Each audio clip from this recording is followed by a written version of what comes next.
Good morning, 9R, and welcome to yet another exciting edition of Religion with Mr. Reno. Today we are covering reconciliation.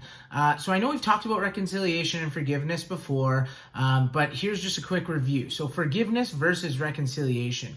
Maybe you've forgiven, but will things ever go back to the way they were, right?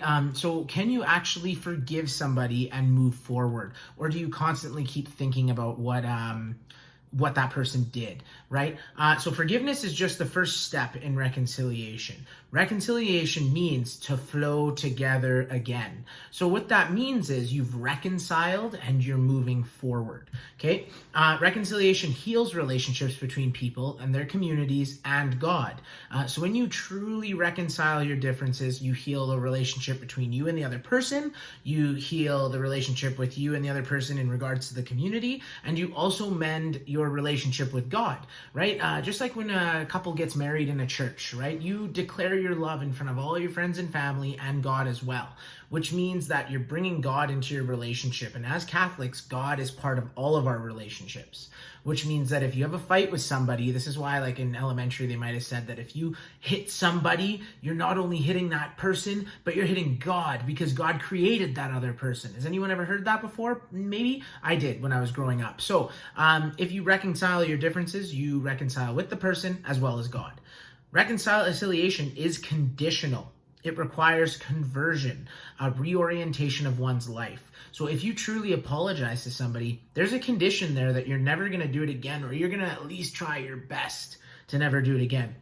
So if you're like, you interrupt me one day in class when we're back to normal, let's say, and you're like, oh, Mr. Reno, and then I'm like, oh, I was just finishing my point. Did you have to interrupt me? And you're like, oh, okay, cool. Yeah, sorry. And then I start talking again, and then you interrupt me again. You shouldn't have said sorry because you didn't mean it, right? Similarly, in any situation, if you say sorry, you have to mean it. You need to reconcile. You need to convert your actions and change for the better, right? Okay, requirements of conversion. So what is a true conversion then? A true conversion has 3 C's, okay?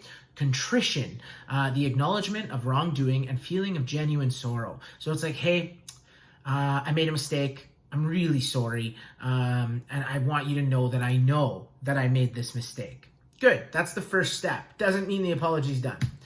Confession, you'd admit what you did. Maybe you might even have an acceptance of responsibility, like, all right, I shouldn't have done this thing to you. I know it hurt you after, thinking about it, and I realized that I was completely in the wrong, and I'm never going to do it again.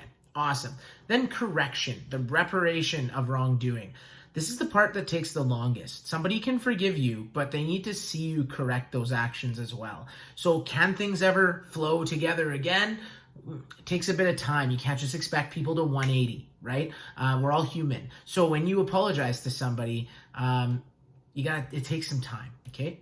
Why confess? So then now the question is, and I remember one of you asked me this, I believe in class when we were there, why do I have to go to a priest and confess? Okay, the church teaches that priests are Christ's disciples on earth. They have the power to forgive sins. They're kind of like the connection to the phone line. So if I pick up my cell phone and I call God, okay, my cell phone, before it actually gets to God, it goes through an antenna and then it goes to that person, right? Or it goes through a satellite and then it goes to that person. It's very fast, it's rapid, but I still need to connect to somewhere before I can call somebody. Make sense?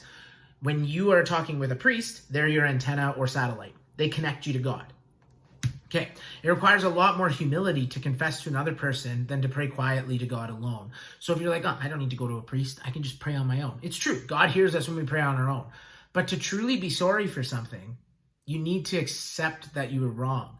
And boy, is it easier for me to sit here alone and go, yeah, I was wrong in that scenario. I'm sorry, done. Right. So if you go to an actual human being and talk to them, it takes some guilt, right? It takes some humility. It takes some, I was wrong, and I'm telling you I was wrong, and I'm also going to tell that person I was wrong. So you're going that extra step to apologize, which is awesome. Okay, so we're going to simulate this. Yay! Confessions of a Teenage Catholic. Using the model for good reconciliation, those 3 C's I just went through, write a confession, real or fictional. What I mean by this is if you're like, well, Mr. Reno, I've never done anything wrong to anyone. Awesome. Make up a story then. That's good. If you think you've never done anything wrong to anyone, or you'd rather not share with me on D2L what you did wrong to somebody, you can just make it up. Okay. But if you do have a real scenario, that's better. So try to go for the reality.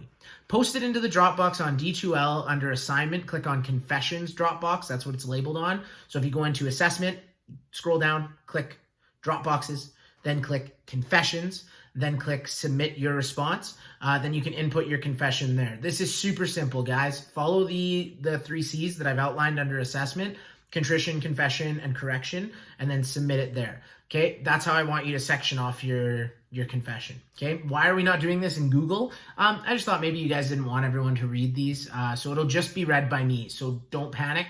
When you post it in the Dropbox, no one else can look at it, just you. Okay, and me, obviously. I will mark it out of 3. So do you hit all those 3 R's? If you do, you're good to go. If you don't, why didn't you? Follow the instructions. Thanks, guys, and I hope you have a wonderful week. This shouldn't take you too long, so just, go through the PowerPoint that I've posted on D2L and submit your confessions, and that's about it for religion this week. Bye, 9R. Miss you.